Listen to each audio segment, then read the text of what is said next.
நம்ம இப்போ இருக்கிறது சௌபாகிய கௌரி சமேத திரையம்பகேஸ்வரர் கோவில் இருக்கிற கிராமத்துக்கு பேரே திரையம்பகபுரம். இது வந்து குடவாசல்னு இருக்குது தஞ்சாவூர் மாவட்டத்தில். அது பக்கத்தில் சேங்காலிபுரம்னு ஒரு ஊர் இருக்குது. சேங்காலிபுரத்துலேருந்து வடகிழக்க வந்தீங்கன்னா இருக்கிறது தான் இந்த அழகான ஊர். ரொம்ப சின்ன கிராமம். அது மேப்லேயே இருக்கான்னு தெரில. இந்த கோவில் அதை விட ரொம்ப சின்னது. அதனால் இதுவும் எங்கேயும் இல்லை, கஷ்டப்பட்டு தான் அதை கண்டுபிடிக்கணும். வந்தீங்கன்னா இருக்கிறது தான் இந்த திரியம்பகேஸ்வரர் கோவில். எவ்வளோ ஒரு அழகான ஒரு இடத்துல இருக்குது பாருங்கள். அது சுற்றி வர வயல், மழை வேறு பெய்யுது. இந்த கோயிலுக்கெலாம் நீங்கள் வரணுன்னு ஆசைப்பட்டீங்கன்னா கீழே கமெண்ட் போடுங்க. அதை பார்த்துட்டு நான் உங்களுக்கு லொக்கேஷனோ இல்லை ஃபோன் நம்பர் என்ன கிடைக்குதோ அதெல்லாம் நான் போடுறேன். ஓகே, இந்த மாதிரி கோயில்களுக்கு வருவோம். ஏன்னா இங்கே சர்ச்சு தான் இருக்குது, இல்லைனா சர்ச்சு வந்துடும், பக்கத்தில் வந்துருச்சு. ஸோ நம்ம சௌபாகிய கௌரி சந்நிதி இங்கே இருக்குது. இங்கே தான் அம்பாள் இருக்காங்க. திரியம்பகேஸ்வரர் சந்நிதி வந்து இங்கே இருக்குது. சின்ன கோயில் தான் அது. பிள்ளையார் இருக்கார், முருகன் இருக்கார். இப்போ அங்கே சுற்று வட்டத்தை பார்ப்போம். குருக்கள் வந்து பக்கத்தில் சேங்காலிபுரத்துலேருந்து வராரு. டெய்லி ஒரு வேளை வருவார், இல்லை 2 வேளை கூட வருவார்னு இங்கே இருக்கிற ஒரு தம்பி சொல்கிறார். அப்படி ஒரே ஒரு சின்ன விமானம், அவ்வளோதான். ஒரே ஒரு சுற்று. அங்கே வந்து பார்த்திங்கன்னா ஒரு புற்று கூட இருக்குது தூரத்தில்.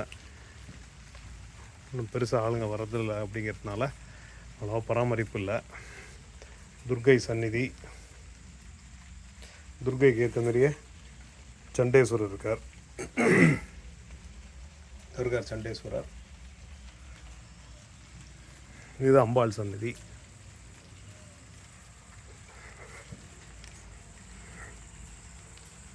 இங்கே வந்து என்ன போட்டிருக்காங்கன்னா, இந்த கோவில் வந்து அருணகிரிநாதருடைய திருப்புகழ் வந்து இங்கே கிடச்சிருக்கு அப்படின்னு போடுறாங்க. இது ரொம்ப பெரிய விஷயம் அது.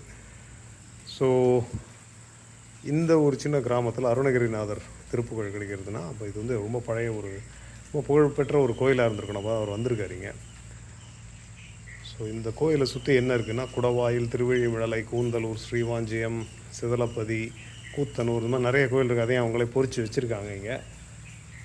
ஸோ அதனால் பெரும்பாலும் வேதம், ஆகமம் அதெல்லாம் தலை துவங்கி இருந்த ஒரு ஊர் அப்படிங்கிறாங்க. இப்போ கிறிஸ்தவங்க தான் அதிகமாக இருக்காங்க அப்படின்னு கேள்விப்பட்டோம். 60 குடும்பங்கள் அவங்க இருக்கிறதாகவும் 4 குடும்பங்கள் மட்டும் இந்துக்கள் இருக்கிறதாகவும் கேள்விப்படுறோம். அதான் வந்து இந்த திரியம்பகபுரம். ஸோ இந்த திரியம்பகபுரம் போன்ற கோயில்கள்லாம் வந்து நம்ம கட்டாயம் வரணும். ஏன்னா அந்த பேரே கொஞ்சம் நல்ல பழமைக்கு ஒரு எடுத்துக்காட்டு, ஒரு பழைய வைதிக ஒரு பெயராக இருக்குது. திரியம்பகம் ஜாமகின்னு அந்த பாடல் இருக்குது. அது மாதிரி வந்து இருக்கிற ஒரு பழமையான கோயில் தான் இந்த திரியம்பகபுரம். இங்கே ஒரே ஒரு தம்பி இருக்குது, அப்படி முன்னாடி மழையிலே இருக்கார்.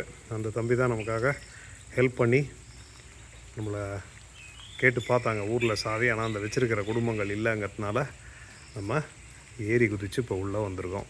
ஸோ ஐ திங்க் நான் ஏரி குதித்து உள்ளே வந்த ஒரே கோயில் இதுதான் நினைக்கிறேன். பரவாயில்ல, இட்ஸ் ஒர்த் சீயிங். உங்களை நான் இன்னொரு வீடியோவில் பார்க்குறேன். இந்த கோயில் வந்து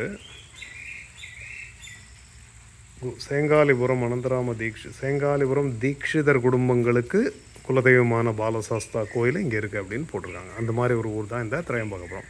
ஸோ நேரம் கிடைக்கும்போது கட்டாயம் வாங்க. மேப் உங்களுக்கு ஏதாவது கைடன்ஸ் வேணால் போடுங்க, நான் ரிப்ளை பண்ணுறேன். தேங்க்யூ.